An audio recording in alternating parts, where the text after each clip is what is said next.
In your lecture today, you talked about discerning the difference between good ideas and God ideas, and that's really different than just losing one of those O's. So can you say more about that difference and how you go about helping youth in that discernment work? I wish I could lay claim to the authorship of that kind of concept, but it's something I learned from Andy Stanley's book Visionary. And he actually devotes a whole section about us discerning a distinction between what is a good idea and a God idea for you. How I have interpreted that and executed that in the work that I do, in particular around youth, but also in general, is that determining whether or not this is something that is God's purpose and plan for our lives. One of the things I intentionally did not talk about in the lecture, or is inclusive in the protocol for Project New Generation, is Bible study. Because I think that may be an old wineskin.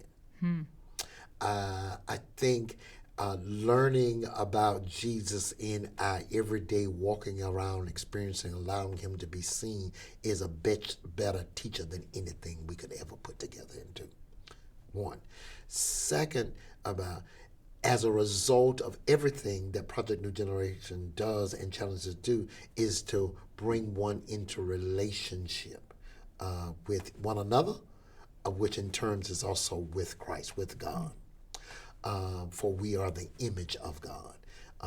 And in his spirit, the breath of God, which is the very thing that makes us the living souls. And so when I talk about distinguishing a good idea and a God idea for you, it's distinguishing of something that is a vision, a purpose, and a plan for you. Let's say, I like Beyonce. I can sing a little bit, and so I want to be a Beyonce. I ain't gonna tell you not to be a Beyonce and that you can't sing and etc. I'm just gonna expose you Yeah. to what it is that helped Beyonce to get to where she was, and etc. And I think as you are learning you and knowing you, that may not be for me. And so it's a good idea, but it ain't a God idea for me.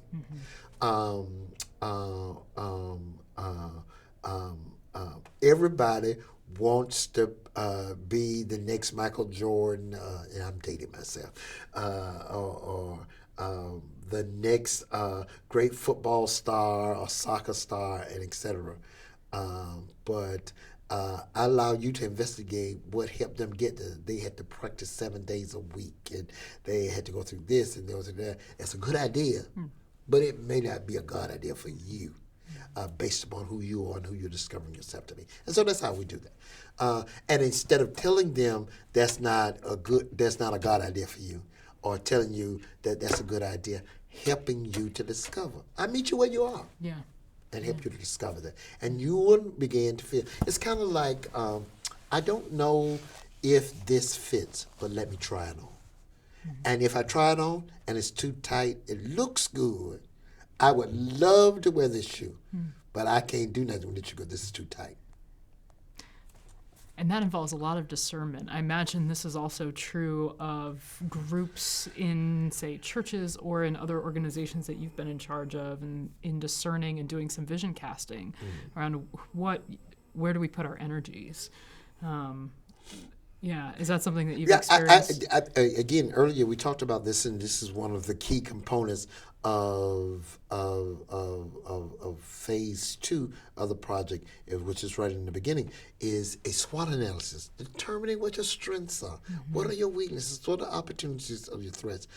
Don't focus on the idea that's in your weakness. Yeah. Focus on what your strengths and your opportunities, because there you're going to find God's idea for you.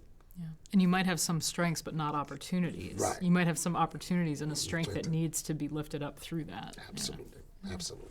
And so, again, everything we are encountering, exposing, engaging, and experiencing the youth is also being encountered, exposed, engaged, and experienced by the team. And so we're all growing, we're all developing, we're all pressing toward the mark of the higher calling.